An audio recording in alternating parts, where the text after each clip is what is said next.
അതുകൊണ്ട് എന്നെ ചീത്ത വിളിക്കാൻ വരുന്ന ആൾക്കാർ ഒരു കാര്യം മനസ്സിലാക്കി വെക്കുക, എനിക്കും അറിയാം. പിന്നെ എന്തോ എൻ്റെ അച്ഛനമ്മയും നല്ലവരാണ് എന്നെൻ്റെ പൂർണ്ണ വിശ്വാസവും ഞാനൊരു കുടുംബത്തിൽ ജനിച്ചു എന്നുള്ളൊരു ആ ഒരു സഭ്യത കാണിക്കണം. I should be cultured. അല്ലാന്നുണ്ടെങ്കിൽ പിന്നെ ഞാൻ ഇത്രയും പഠിച്ചിട്ട് എന്ത് ചെയ്യാനാണ്? ആ സഭ്യത കാണിച്ചെന്നേ ഉള്ളൂ. അതുകൊണ്ടാണ് ഇവരെല്ലാം ചീത്ത വിളിക്കാൻ വേണ്ടിയിട്ട് ഞാൻ പുറകെ പോകാത്തത്. പക്ഷേ when they go very personal which they don't have a right to.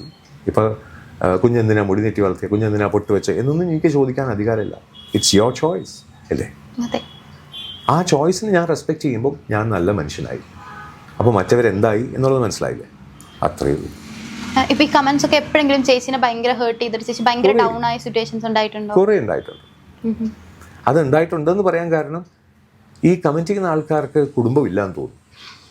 Because ഇവർ മോളെക്കുറിച്ചും മോനെക്കുറിച്ചും കുഞ്ഞുമോളെക്കുറിച്ചും അങ്ങനെയൊക്കെ മോശമായിട്ട് സംസാരിക്കാൻ അവർക്ക് ഒരു അധികാരമില്ല. പിന്നെ എന്നെപ്പറ്റിയും കുഞ്ഞുമോളെ പറ്റിയും തലവേദന പിന്നെയും വന്ന് ഇവർക്കാർക്കും IT നോളജ് ഇല്ല. കാരണം ഓൺലി ഇഫ് യു വാച്ച് ഇത് പിന്നെയും വരുള്ളൂ.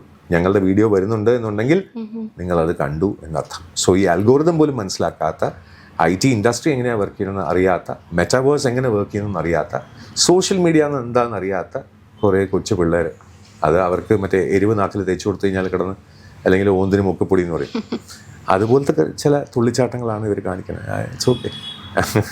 അതിനും പറയാനുള്ളത് ഒറ്റൊരു കാര്യമുള്ളൂ, ഗെറ്റ് വെൽ സൂൺ. അസുഖമല്ലേ, മാറും.